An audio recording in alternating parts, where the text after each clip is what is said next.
C'est un nouveau scandale, figurez-vous, de la Macronie, cette fois-ci avec les cabinets de conseil. Un rapport du Sénat qui parle d'une nébuleuse tentaculaire et opaque. Ouais. 2,4 milliards d'euros de dépenses du gouvernement envers les cabinets de conseil depuis 2018. 2,4 milliards. Alors on apprend que McKinsey, par exemple, a été payé 4 millions d'euros pour la réforme des APL. Hein. On demandait finalement aux étudiants de rendre 5 euros. Eux, ils ont fait 4 millions d'euros grâce à ça. 670 745 euros. Une étude McKinsey sur les système de paiement en santé à travers le monde. On a eu également la réforme des retraites. Alors figurez-vous que Roland Berger a touché 600 000 euros. McKinsey, 1 million d'euros encore une fois pour réorganiser la CNAV en vue de cette réforme qui n'a pas eu lieu. Le plus beau, c'est la stratégie nationale de santé, 1,12 million pour McKinsey. Et là où c'est formidable, c'est que les sénateurs se sont rendus compte que McKinsey utilisait des rapports qu'il faisait ailleurs dans le monde. C'était du copier-coller entre la Nouvelle-Zélande, l'Australie, la France. Et parfois les chiffres étaient même bidons puisqu'ils changeaient juste les chiffres. Et on a vu d'ailleurs Jean Castex faire des présentations avec des faux chiffres puisqu'ils n'avaient pas mis à jour les rapports.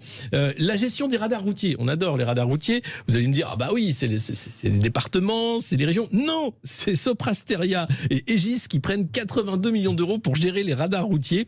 Et puis, vous allez me dire quand même, avec tout cet argent, ils peuvent faire des trucs un peu gratos. Oui, c'est vrai, ils font du pro bono, comme on appelle ça. McKinsey a organisé, par exemple, le salon Tech for Good de l'Elysée et le sommet Choose France, c'était le Boston Consulting Group qui a fait ça aussi gracieusement, ainsi que d'autres événements à Bercy. Là, vous me dites, c'est affreux, c'est un scandale, c'est dingue quand même. Mais c'est pas fini. C'est pas fini. Non, c'est pas fini. Parce qu'un des directeurs de McKinsey a fait un faux témoignage sous serment au Sénat et en disant que oui, McKinsey payait bien des impôts en France et non, ça fait 10 ans que McKinsey ne paye pas d'impôts. Et donc, la sénatrice a dit que le procureur de la République allait être saisi. Voilà. Je dois enfin aborder la question de la situation fiscale du cabinet McKinsey, car celle-ci est venue à nous au cours de nos travaux. Le 18 janvier dernier, l'un de ses directeurs, ici même, a affirmé sous serment « Je le jure. Je le jure. » Merci, messieurs. Je le cite.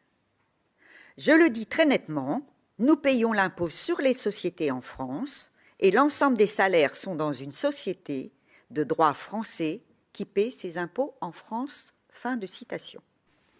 Et je le dis très nettement, nous payons l'impôt sur les sociétés en France et l'ensemble des salariés qui travaillent sont dans une société de droit français qui paie ses impôts en France.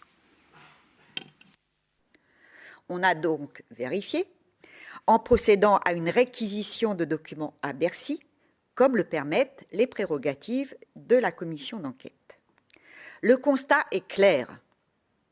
Le cabinet McKinsey n'a pas payé l'impôt sur les sociétés en France depuis au moins 10 ans, alors que son chiffre d'affaires sur le territoire national atteint 329 millions d'euros en 2020, dont environ 5% dans le secteur public. Ceci est le résultat d'un montage fiscal avec la maison mère de McKinsey, basée au Delaware, État des États-Unis, bien connu comme paradis fiscal. Je voudrais savoir quelles sont les différentes entités qui composent McKinsey en France, et parmi elles, le rôle de celle qui est domiciliée dans l'État du Delaware aux États-Unis. Madame la rapporteure, je vais répondre à vos questions. Je rappelle que j'interviens en tant que responsable du pôle secteur public et pas en tant que directeur général de McKinsey France. Voilà, je précise ce point. L'élément que vous mentionnez, c'est que nous sommes organisés en forme de succursale, voilà, rapportant à l'entité mère qui est basée au Delaware, mais l'ensemble de nos activités, secteur public, secteur privé et l'ensemble des contrats de travail sont portés par cette société de droit français. Comment peut-on accepter un tel comportement d'un cabinet qui est intervenu sur des réflexions stratégiques pour notre pays, notamment lors de la crise sanitaire? Pour ce qui est du Sénat, nous ne l'acceptons pas et j'espère que cette position sera partagée par le gouvernement. Dans l'immédiat, comme l'a précisé le président Bazin, le procureur de la République va être saisi concernant les déclarations sous serment du directeur associé de McKinsey en application de l'article 40 du Code de procédure pénale. Il reviendra au parquet de poursuivre les investigations.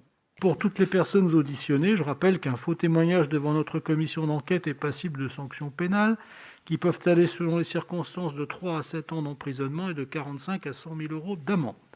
Je vous invite, messieurs London et Tadjedine, à prêter successivement serment de dire toute la vérité, rien que la vérité. Levez la main droite et dites « Je le jure ». Je le jure. Je le jure. Merci, messieurs.